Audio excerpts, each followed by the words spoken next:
आ गया प्रेजेंट को भी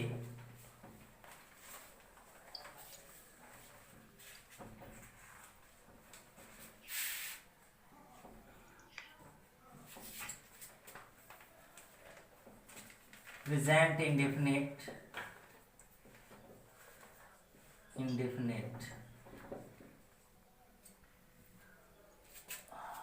tense, present imperfect tense,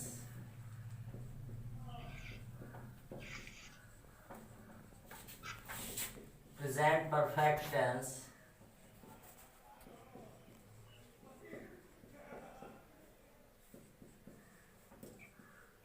present perfect continuous tense।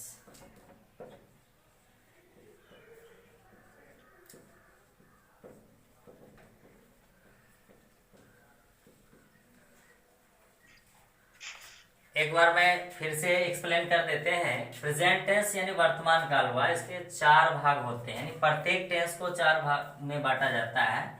तो प्रेजेंट इंडेफिनिट टेंस आपको हम बताए थे पास्ट में कि इसको जो है एक और नाम से जानते हैं, सिंपल प्रेजेंट टेंस भी हम कह सकते हैं इसको, और कहते भी हैं प्रेजेंट इम्परफेक्ट। ये मॉडर्न में हम बोलते हैं अभी के समय में, लेकिन इसको जो है अन्य 2 नाम से जाना जाता है, प्रेजेंट प्रोग्रेसिव और दूसरा है कि प्रेजेंट जो है कंटिन्यूअस टेंस के नाम से भी जाना जाता है। इसको प्रेजेंट परफेक्ट टेंस और present perfect continuous tense.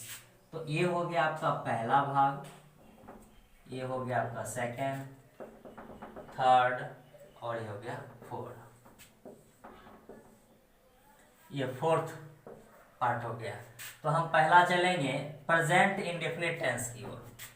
Present indefinite को हम सिंपल प्रेजेंट के नाम से भी जानते हैं, प्रेजेंट कहें या प्रेजेंट इंडेफिनिट कहें, प्रेजेंट इंडेफिनिट।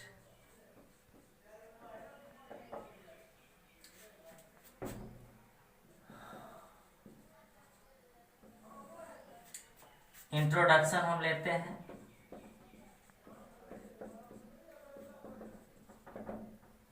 इंट्रोडक्शन में ऐसे हो जाएगा, इसका हो जाएगा ता है,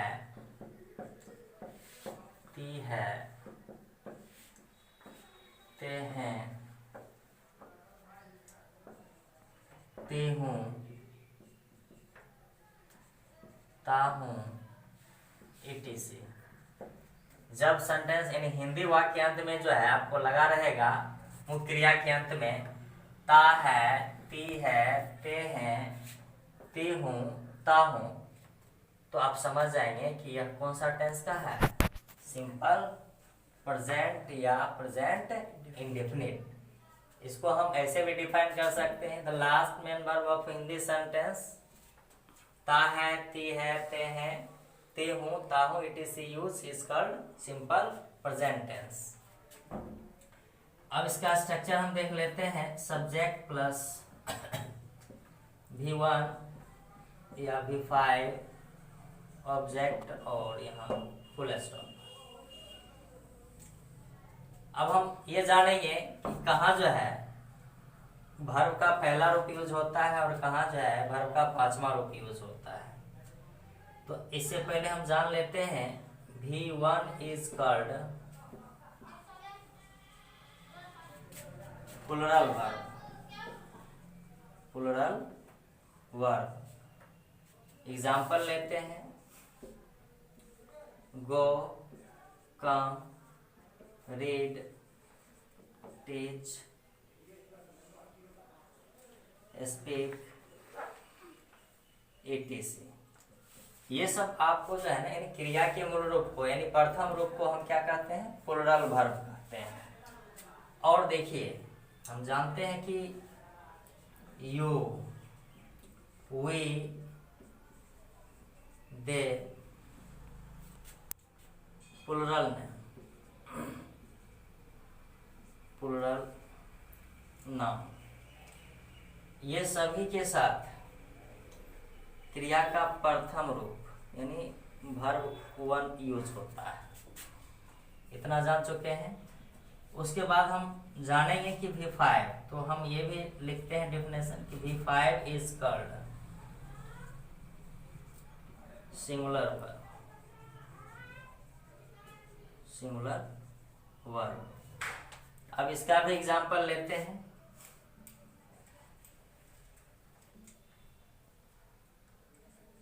he, she, it, singular noun, ये सभी के साथ क्रिया के 5वां रूप लगते हैं। और क्रिया के 5वां रूप में क्या होता है कि एस या ईएस जोड़ा जाता है। तो आपको हम नंबर में भी बताए थे कि कहाँ हम एस जोड़ेंगे और कहाँ ईएस जोड़ेंगे। इतना समझने में कोई परेशानी भी है?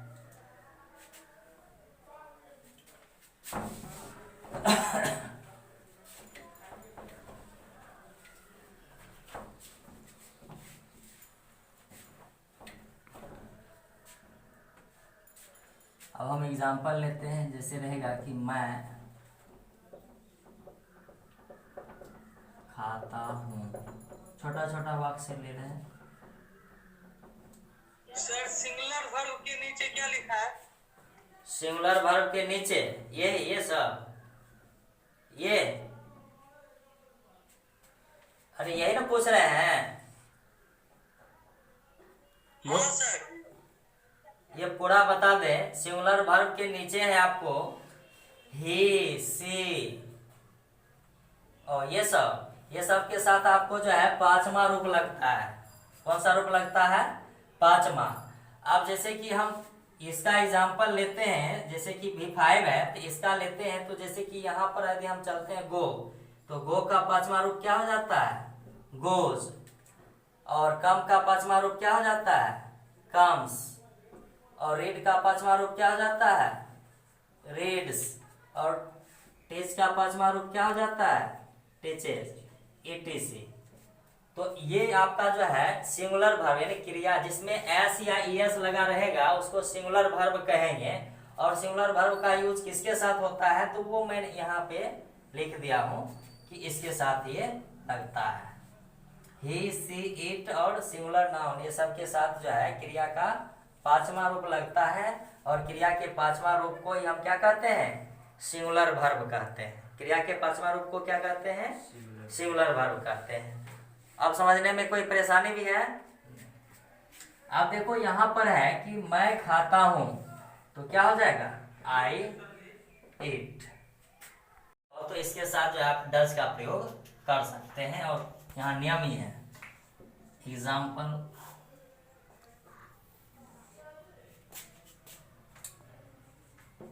चाय नहीं पीते हैं, चाय नहीं पीते हैं। तो इसका बन जाएगा यू के साथ देखेंगे क्या लगता है? तो डू लगेगा। क्या लगेगा? डू। उसके बाद नॉट। और यहाँ पीना में हम ड्रिंक नहीं दे सकते, वैसे लिक्विड जो हम रुक रुक कर पीते हैं और कम मात्रा में पीते हैं उसके लिए हम टेक का यूज करते हैं। नोट, टेक, टी, ये हो गया। अब इसका इंट्रोगेटिव भी लेते हैं। इंट्रोगेटिव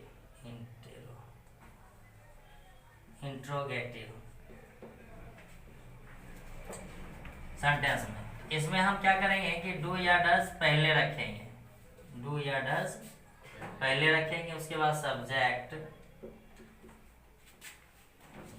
फिर वर्ब का पहला रूप ऑब्जेक्ट और क्वेश्चन मार्क। तो अब तो डू डज का यूज करने में परेशानी नहीं होना चाहिए। क्या छात्र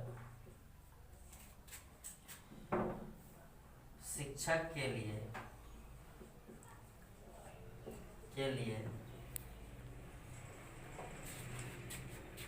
एक गिलास पानी लाता है। तो छात्र है, यहाँ देखिए कॉमन नाउन तो है लेकिन सिंगुलर में है, इसलिए इसके साथ क्या लगेगा? डज। The student student. अब उसके बाद है लाना, तो यहाँ लाना का पहला फॉर्म क्या होता है? ब्रिंग। क्या लाते हैं? एक गिलास पानी, a glass of water, a glass of water. अब है किसके लिए लाते हैं? तो शिक्षक के लिए। तो के लिए का ये तो प्रीपोजिशन हो गया आपका फॉर। उसके बाद क्या हो जाएगा? The teacher, for the teacher. ये हो क्वेश्चन मार्क देंगे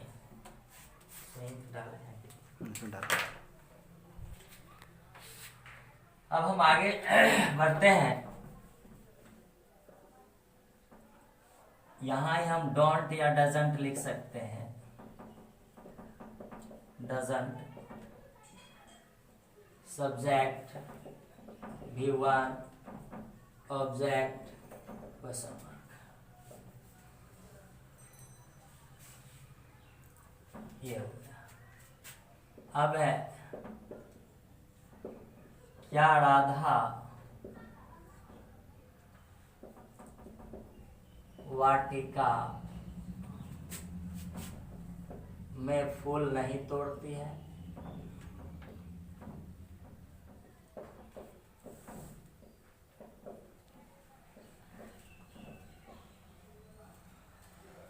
तो निगेटिव है यहाँ पे, तो और ये राधा जो है आपका प्रॉपर नाउन है, तो इसके साथ जो है आपका क्या लगता है? डजंट लगेगा। डजंट, इसको हम ऐसे भी लिख सकते थे, डज राधा नॉट, ऐसे भी लिख सकते थे, डजंट राधा। अब यहाँ है तोड़ना, तो क्या तोड़ना है? तो फूल। तो फूल के लिए होता है तोड़ने के अर्थ में प्लक, प्लस डू या does, plus subject, V1, object, question mark.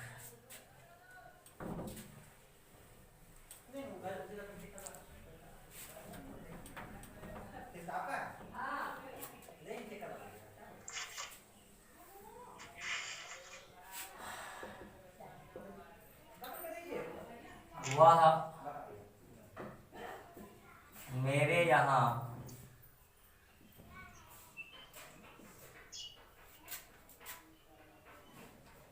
क्यों रहते हैं? नहीं, वह है तो रहता है हो जाएगा, रहता है। इंट्रोगेटिव हो गया, WH है, तो क्यों है? तो क्यों का क्या हो जाता है? वह। और देखिए वह है, तो वह के लिए किसका प्रयोग होगा? डज का। तो वाई डज, उसके बाद सब्जेक्ट है ही, और रहना का V1 होता है ले। अब मेरे यहाँ है, तो यहाँ का मतलब हुआ कि पास, तो पास के लिए क्या हो जाएगा? टू, और मेरे है तो क्या हो जाएगा? मी। इसका बन जाएगा why does he live to me. अब इसका जो है इंट्रोगेट यानी इंट्रोगेटिव में ही है WH निगेटिव, ये लास्ट स्ट्रक्चर है आपको प्रेजेंट इंडेफिनिट का, WH वर्ड, और निगेटिव है तो हम यहाँ ही लिख दे डोंट या doesn't, plus subject, plus V1, object, question mark.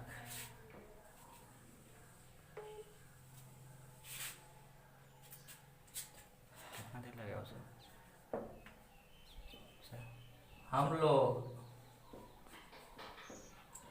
बोले कितना देर और लगेगा? बस 2 मिनट। हम लोग सुबह सवेरे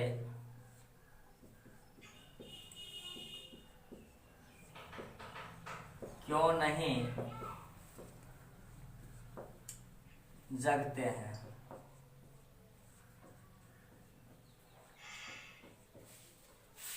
तो यहां हो जाएगा फिर से क्यों का, वाई और वी के साथ लगता है डू, यानी डोंट हो जाएगा यहाँ पे।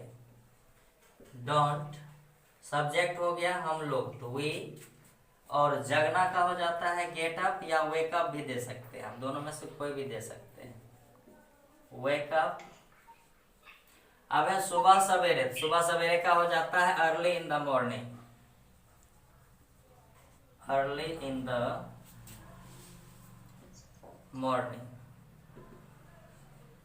Question mark. तो प्रेजेंट इंडेफिनिट कहें या सिंपल प्रेजेंट, ये आपका कंप्लीट हो गया। तो आज मैंने आप लोगों को 2 टेंस कंप्लीट किया।